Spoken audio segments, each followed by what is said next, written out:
Welcome to Recovering with Becca, an old school drinker who woke up in her 50s only to discover there is life after the bottle. I'm your host, Becca Jacobson, and this is one girl's opinion on why we should get sober and how to do it. I offer short, daily inspirations for 45-plus professional women who are searching for a solution to uncontrolled drinking. If you're undecided, I'm here to convince you to take the leap, and I'm here to help you along the way. Listen, gals, we've wasted enough time, so join me and my group of amazing women on the thrilling road to recovery.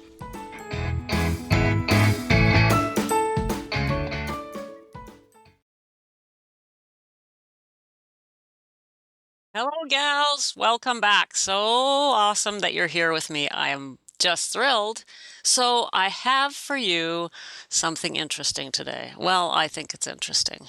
So it's the idea of imagination, okay? So for the longest time, I didn't really think much about imagination. Doesn't sound like, one of our most powerful skills. It's certainly one that we have, only us humans, I would imagine, right? Oh, there it is. I'm imagining. But my point is, I didn't realize how powerful imagination is in terms of actually changing our lives.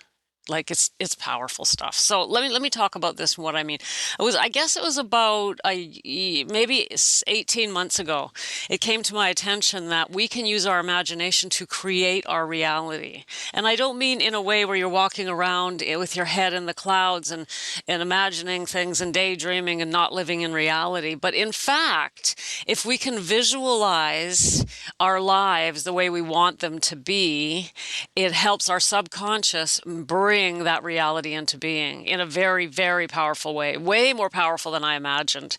So I've got a couple of cool quotes for you here. One is from Deepak Chopra, and it is, quote, "The best use of imagination is creativity.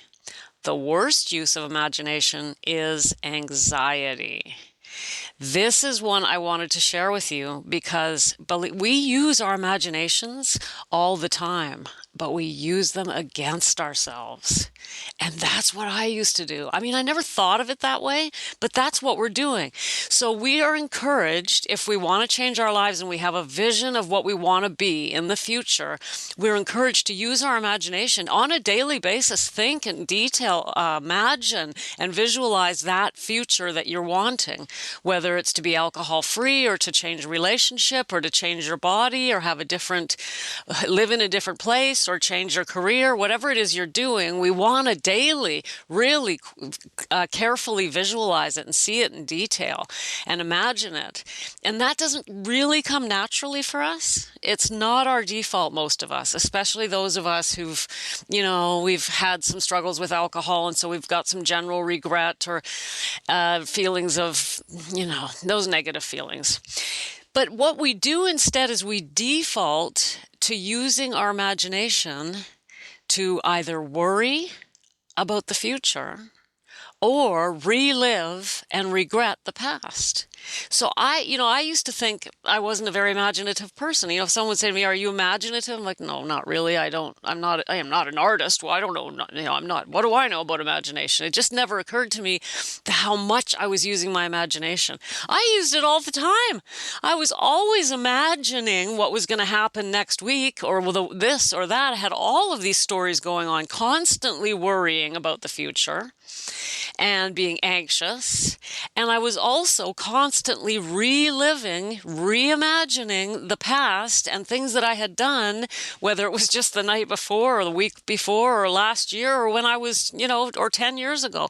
I was constantly imagining I didn't think of it as imagining, but I was remembering and I was reliving and I was remorsing and regretting all of these things by yet letting my imagination relive them.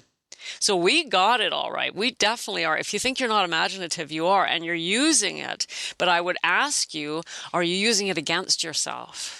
That's my question for you today. Do you use your imagination against yourself? Every time we think about the past or worry about the future, we're using our own imagination against ourselves. And when you find yourself doing that, just stop and instead say, wait a minute, I can imagine anything. If I can imagine anything I want, why not imagine something beautiful? Why not imagine what you want? Go into great detail and then write it down. Talk about it to the right people. Be careful who you share your dreams with. That's another story. But write it down, repeat it to yourself. And if you want to be imagining and all the time, do it in a positive way. Use it. Don't use it against yourself. So whenever you catch yourself worrying or anxious or regretting or pondering or whatever word you want to use, realize that you're using your imagination as a weapon against your own happiness. Isn't that cool? I love that. I just love that. I couldn't wait to share that one with you. And that's what I have for you today. So I'm going to leave you with one more quote. This one's by J.M. Barrie, who wrote the beloved Peter Pan. And this quote is, the moment you doubt whether you can fly, you cease forever to be able to do it. Thanks for joining me. Sending you tons of love. See you next time.